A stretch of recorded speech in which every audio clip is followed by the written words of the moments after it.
Hello and welcome back to Insiders, your News's current affairs magazine with an in-depth look at the critical events shaping our world. I'm your host, Sophie Claudy.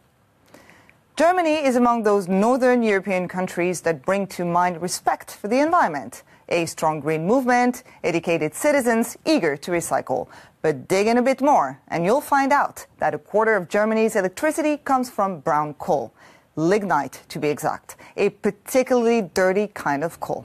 Lignite is responsible for 20% of the country's greenhouse gas emissions. A great majority of Germans want out of coal, and Angela Merkel's government has vowed to heed their call. Only it is taking a while. The pro-coal lobby is powerful. Lignite is cheap, domestically produced, and provides jobs to 20,000 people. Our reporter Hans van der Brilli went to Hambach forest near Cologne, where anti-coal activists regularly clash with police over the extension of a nearby lignite open-cast pit, Germany's largest. What's going down in Hambach epitomizes the country's conundrum: save the environment or give up to economic considerations. Let's watch and stay with us afterwards. I'll be talking to an energy and environment expert.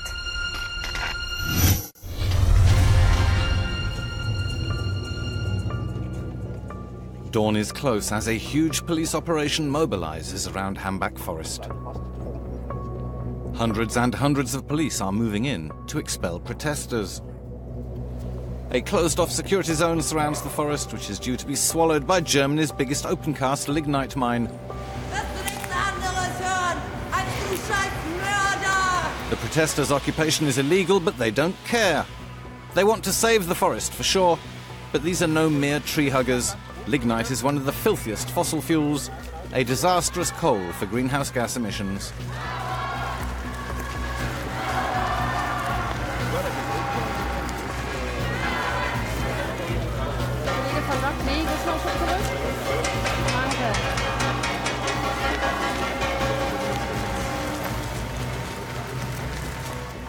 In one treehouse village, protesters are barricaded inside. One young woman calls herself Ghost.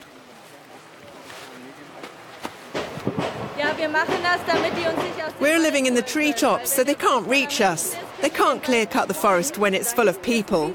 Over there's a huge open-cast pit. It's been getting bigger for 40 years. Now they even want to clear-cut this last remaining woodland so that they can haul the lignite out of the ground beneath. But we don't need lignite any longer. We're in the midst of an energy revolution. We're not using violence, just sitting here. We're just in the trees, and we hope to stay. But we don't use violence.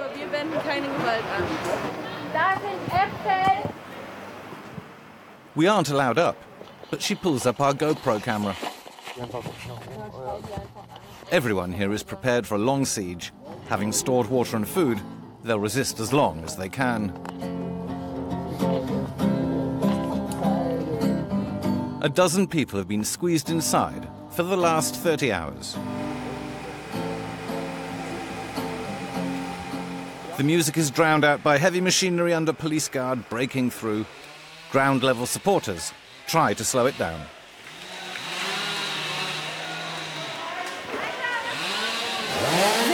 You can see what's going on.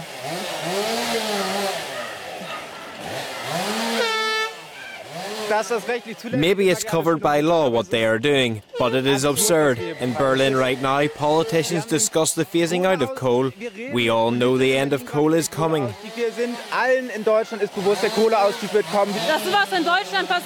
It's unbelievable what is happening in Germany these days. Supposedly, we are the trailblazer in climate politics. This forest could have been the symbol to exit coal. But right now, this forest is being destroyed right in front of our eyes. That's an absurdity. It cannot be. 4,000 hectares of pristine forest have been clawed up, leaving gaping pits behind. After 40 years, operator RWE is still hungry. Some 2,000 police officers make this the region's biggest security operation ever. Most occupiers are ready for civil disobedience. Some go further, says the spokesperson of Köppen, a town like the forest, right on the edge of the strip mining area. One evening when we were leaving the forest, we were attacked by two hooded masked persons throwing Molotov cocktails. We were inside a police car and they exploded. The regional government issued warnings that protests could become violent. Indeed, a warning shot was fired by police after several masked people attacked them with stones.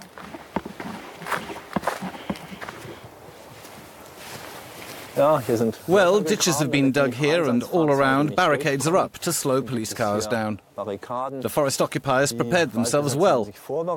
I will try and have a talk with them. Over there is Beachtown, I was told, one of 7 treetop villages around here. Let's hit the forest trail.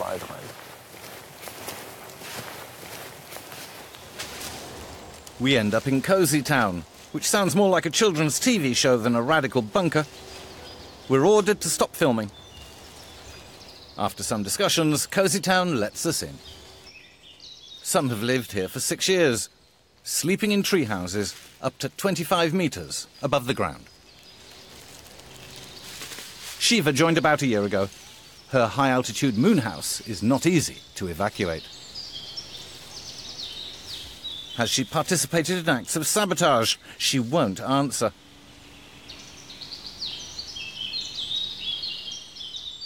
But she is ready to speak about violence, red lines and illegality, and how a giant energy company was able to buy a forest. RWE is a huge energy company with a lot of money.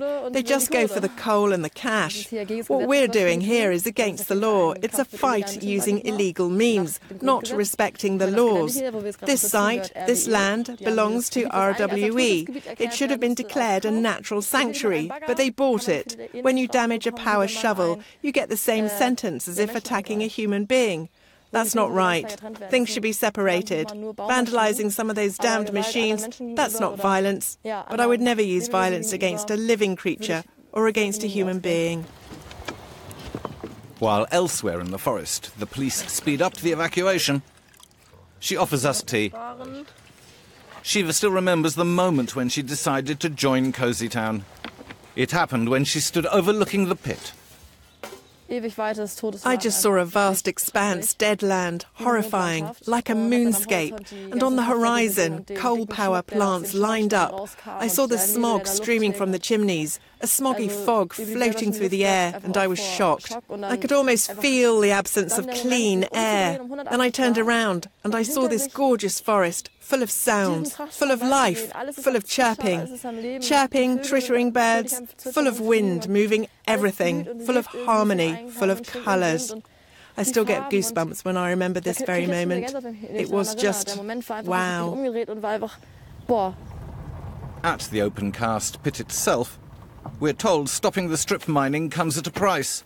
RWE, one of Germany's energy majors, insists on going ahead with lignite extraction, as leaving Hambach's coal underground would cost 4 to 5 billion euros. Wow, what a hole! This open-cast pit will expand to 85 square kilometres. We had a confirmed interview appointment with RWE, but it's just been cancelled. What a pity. Anyway, RWE has some good arguments on their side, too. 21,000 jobs are still directly linked to coal all over Germany. In this region, there are 10,000 coal jobs. That can't be ignored. On the other hand, there's environmental destruction and the CO2 problem. The main pro-coal argument made by RWE is about securing a reliable energy supply. Coal power plants deliver electricity to energy-intensive industries around the clock.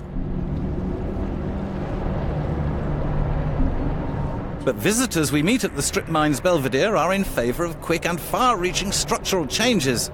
And that's an opinion most Germans hold. We're wasting the lives of our upcoming generations. There's a problem of responsibility. Those who continue lignite extraction are shirking theirs. Phasing out nuclear power and coal at the same time could create a serious problem in terms of stable year-round energy supply, say some researchers. Wrong, say others. Germany can shoulder both at the same time. You need endless trainloads of this lignite to meet energy needs, as it's the poorest quality fossil fuel. Somehow it's a joke. Germany pretends to be at the cutting edge of climate protection, but this does not match with the figures. Some 37% of German electricity is still generated by burning coal, and that's the reason why Germany does not meet its climate targets. The village of Morschenrich will also be razed to the ground, just like the forest. In 2024, this village will be part of history. Some 2/3 of the residents have already left. But there's a surprise. Quite a few locals around here like lignite. If we abandon coal overnight, this would destroy all the jobs linked to coal. Just imagine what is going to happen to all those families with children. It's not just about the environment. The question is, what is going to happen to all the children if hundreds, if thousands of fathers lose their work? The question is, should coal be unplugged quickly or should there be a long transition period? You cannot unplug coal overnight. You simply just cannot unplug a country of our size overnight. Just saying, let's switch completely to green energy will not work out. It won't work. All these huge industrial companies around here need cheap coal energy produced by RWE. If RWE decided to turn it off, tomorrow we would all be sitting in the dark. That's a fact. Alternative energy concepts are not advanced enough yet. As long as coal, the black gold, is here beneath us, it should be brought up in order to keep everything around here going. That's my opinion. RWE's infrastructure gets vandalised, transformers burnt, lignite trains damaged, and cars and machinery attacked. The local shepherd is also angry with the climate activists.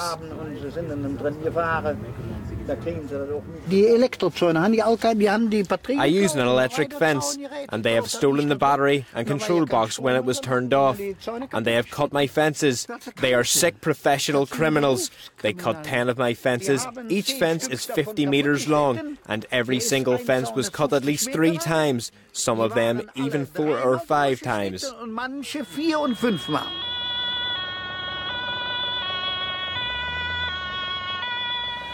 This huge police intervention is in full swing, and we're following it. Euronews von der Brille. Ja, alles klar. Aber tun Sie bitte einen Gefallen. Stören Sie bitte die Einsatzkräfte bei den Maßnahmen nicht. Ja, Sie können gerne filmen, alles kein Problem, aber bitte... Sorry, one question, Euronews, European television. What is going on? Was ist los, Euronews?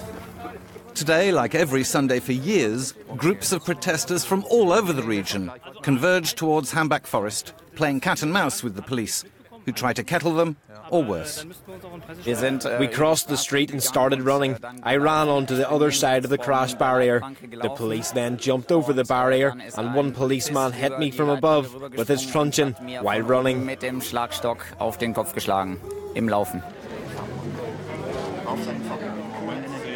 Most people participating in the demonstrations stick to the officially approved route, at least in the beginning.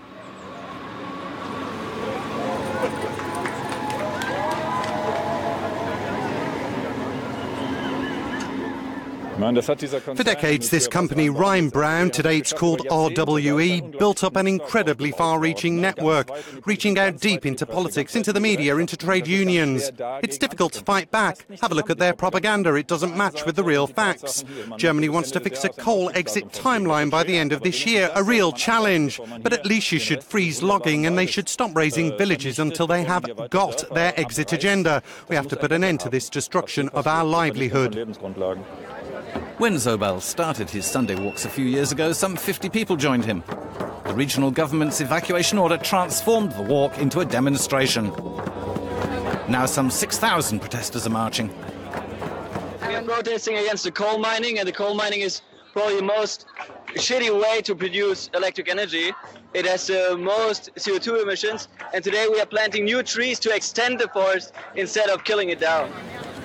We went looking for the head of Greenpeace Germany. He's part of the very official Coal Commission, a high-level consultative body created earlier this year by the Berlin government. Pro-coal voices and coal opponents, politicians and experts argue around a table to find a compromise on the exact exit timeline. The government expects them to hand over a timed proposal by the year's end. Chancellor Merkel has promised to reduce CO2 emissions by 2020. The German target is 40% less CO2 compared to 1990, but we're way off. What should be done? Try to pin it down. What do you want? All those European countries still burning coal should unplug their coal power plants by the end of 2030.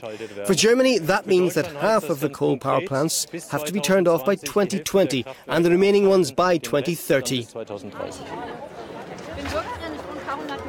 Also present is the head of an NGO gathering the concerns of locals living close to the open-cast pit. Chancellor Merkel appointed her to be a member of the Coal Commission too. Germany had a good start in alternative energies, but then the politicians lost courage. Why? The coal lobby is very strong in Germany. It's frightening. Companies such as RWE are extremely powerful. I experienced this myself. There are attempts to blow up this coal commission from outside. Of course, RWE does not want us to find a compromise. We all know sustainable jobs are jobs related to renewable energies, not those related to coal. And we should handle energy more efficiently. We should use less energy. Approaching Hambach forest, a handful of protesters split away from the authorised demonstration route and try to break through the police lines. They want to join the forest occupiers and delay the evacuation and destruction of the treetop villages even more.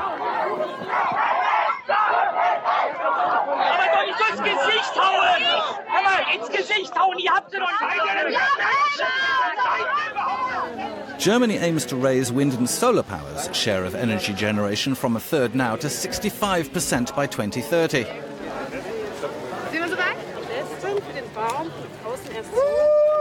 2 out of 3 Germans are in favour of phasing out coal. Today we had, well, what is it called? A demonstration. And we participated in it. And right now we planted some trees. Initially we wanted to plant them inside Hambach forest, but now we planted them right here. Lignite was necessary once upon a time. It would be wrong to demonize it completely, but today we have alternatives. We should move on, dismantle the old and build up the new. I'm not saying that everything should get unplugged overnight, but it makes sense to copy-paste the nuclear energy phase-out for coal and at the same time boost alternative energies. This forest has existed for some 12,000 years, and because of lignite extraction, it will be clear-cut. The forest will be the victim of an outdated energy concept that won't last for long. The Hambach forest conflict kicked off a still ongoing movement that is not just about saving one woodland, not just here around the open-cast mine. There are demonstrations all over Germany to end dirty coal energy, to fight climate change, and to speed up the energy transition. The end of coal is coming closer.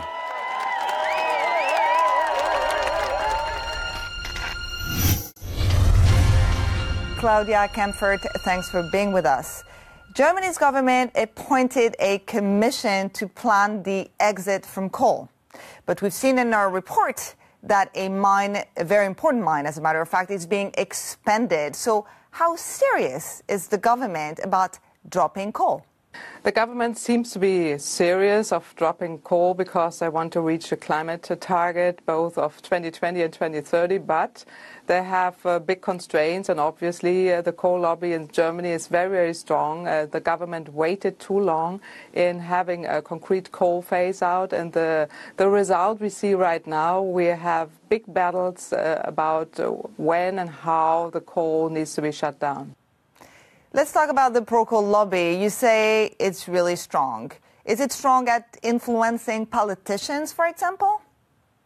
It is strong in influencing politicians, the lobby, because we have since many decades coal in Germany, also in Western Germany, and there is a strong connection to one party in Germany, which are the Social Democrats, and they have strong connections also with the labor forces, which are fighting also for each coal job in Germany.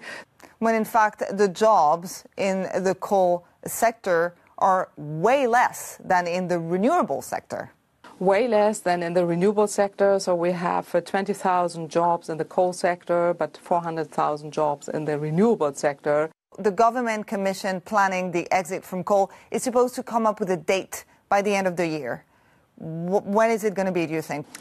Well, we can shut down coal as soon as possible if we replace it with renewable energy. So we need to do more to increase the share of renewable energy. That would be the first fact. And then we can shut down right now already a lot of coal power plants because we are producing more electricity than we need.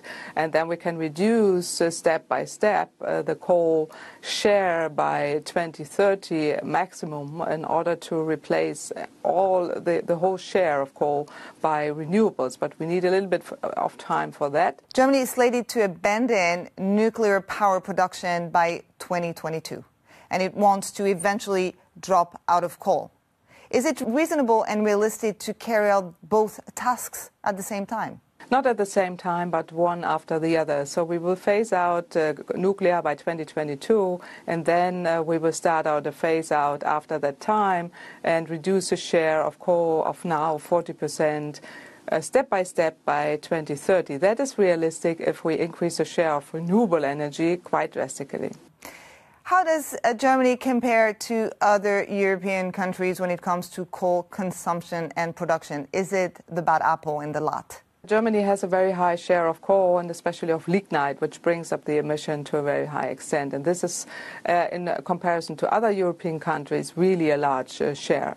And we need to reduce that because we also want to have an energy transition with more renewables, and coal is not fitting to this scenario. So we really have to be better in Europe and show that we take this seriously. How come Germany is widely perceived as being green and climate friendly when we know that in fact it consumes and produces a lot of coal?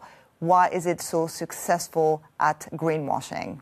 Yeah, that's a big question, and we have to face this paradox because we have to reduce the share of coal and want to be as green as we are seen in the outside world. So this is the first step. We have to show, otherwise we are losing credibility. Okay, well, thank you very much for being with us on Insiders. Thank you. Well, that's all the time we have for today. Join me again soon for another edition of Insiders. Until then, you can share your thoughts on Euronews' social media. Goodbye for now.